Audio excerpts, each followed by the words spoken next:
られないんだろう。今日だってあいつは親切で私を守ろうとして。本当は昔みたいに英雄のバカ。なんでいんの。見ないで見ないで。怖え。てかあかり。You can't be in a rom-com with your childhood friends. What's going on, guys?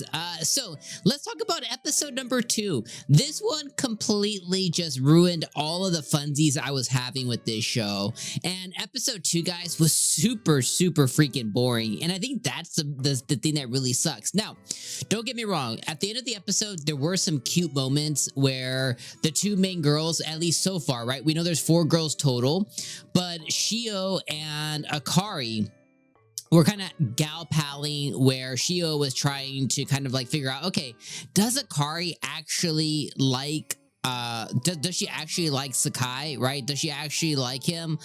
Does she not like him? Like, what's the deal there exactly? Like, does she like him or not? And through different things that ended up happening, she ended up finding her looking at his picture on her phone. She ended up finding her searching, like Google searching, and having like history to where she was searching, like, you know, can childhood friends be in a relationship? You know, is it weird for childhood friends to be in a relationship? Yada yada yada. Just a bunch of different Google searches, which is crazy to find.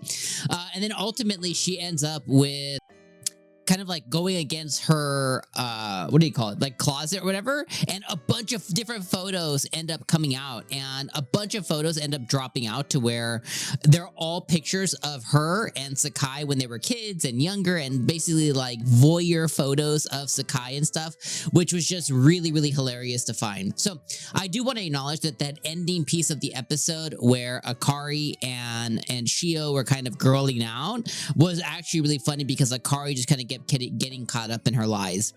Then on top of that, the other thing that ended up happening is 𝐒𝐚𝐧𝐽 ended up, I don't even know how he got there, right? Because 𝐒𝐲 ended up jumping over to her house via the roofs or whatever, but 𝐒𝐚𝐧𝐽 just ended up being outside of the door. He's like, oh, do I go in now? And then he decided to go in, but the caveat there is that he heard most of the conversation. And when he decided to go in was because the girls screamed, and when they screamed, they were in their skivvies a little bit because they had a little boo-boo, they had a little spill. So again, just want to acknowledge that ending piece was pretty funny, but that was the only funny part of the episode. The rest of the other 18-19 minutes of the runtime of the episode was absolutely just infuriatingly boring.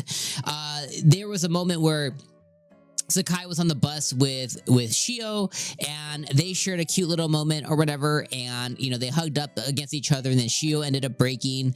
And then there was a moment later on with 𝐼𝐴 where it was raining, and he shared his umbrella with her, and of course there was a panty scene to have fan service for no reason, you know. Depending on what you thought, those scenes could potentially be funny to you.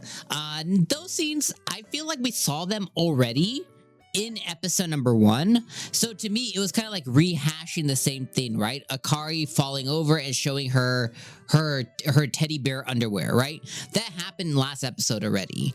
𝐒𝐲, you know, flirtatiously getting too close with 𝐒𝐚𝐧𝐽, and then dipping out, or like, you know, double backing because she got too embarrassed herself. That also happened last episode. So I felt like they were kind of rehashing the same comedic elements that they did in episode number 1, which I found funny initially, but then when you get across and you do like the same thing again, it's not funny the second time, although it was in different scenes. And then last week, right, we ended with 𝐒𝐲 and 𝐼𝐴 sitting on 𝐒𝐚𝐧𝐽's lap, and when they sat on his lap, you know, they had a really obscene scene, and I do want to acknowledge that I think that was really funny way to end. But this week, the ending was just him walking in on the girls, and you know, they were in their underwear or whatever, and there wasn't really anything funny about that. It was just kind of like, oh, he got caught up or whatever.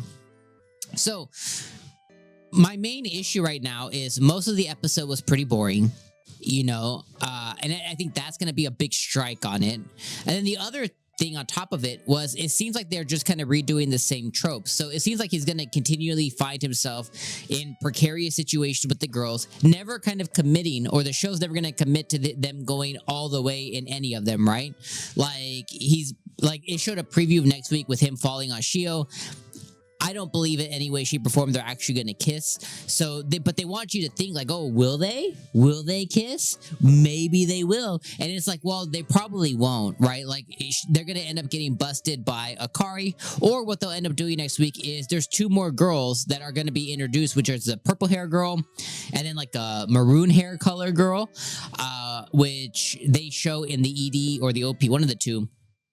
So what will probably happen is they'll probably gonna end up getting caught by one of those 2 girls, and that's how they'll introduce the next girl, and they'll talk about their ties to Sakai, whether they're also childhood friends or whether I don't know, they just recently crushed or something like that. I don't know, but they'll introduce them somehow in that manner. So my problem is like if the show keeps just teasing Sakai, teasing the girls, and teasing us with never actually committing to any of them, okay, I can maybe then give it a pass if I'm like really, if I'm belly laughing and I'm finding it like the funniest thing in the world, I can forgive it. But if it just rehashes the same tropes and jokes, right? Like if next week or the week after Akari falls over and he sees her panties again, okay, that's a little bit old. Or if he walks in on Shio with her bra, or there's another bra scene, okay, I'm pretty much over those scenes already, you know? So yeah, I guess that's kind of how I feel right now. It's just like, it was pretty boring. And then what should have been funny were just rehashes of what was already told. So, I don't know. You guys gotta let me know. How do you feel about it? But me, so far, I'm just like, it's fine. Like, it's nothing special. And what I really glazed it up for last week was like, it was just so absurdly funny. And they went really far with some things. But that's all fine, but you have to change it up the next go around. You can't just do the same things again in different venues, right? Like you can't do something crazy in the classroom and then do the same thing crazy in the gym class or home or something. So yeah. For those reasons, guys, I think this episode, which was episode number 2, again, you can't be in a rom-com with your childhood friend. I think episode 2 was a 6 out of 10. Let me know how you guys feel in the comments down below, my friends. Give me the 25 likes, help your boy out. I would definitely appreciate it. And be real. Let me know, are you going to keep watching or not? Let me know that in the comments. All right. One love, y'all. See y'all next week, whether it's for episode 3 or a different anime. And you guys have a good rest of your week because it's Monday. So peace out.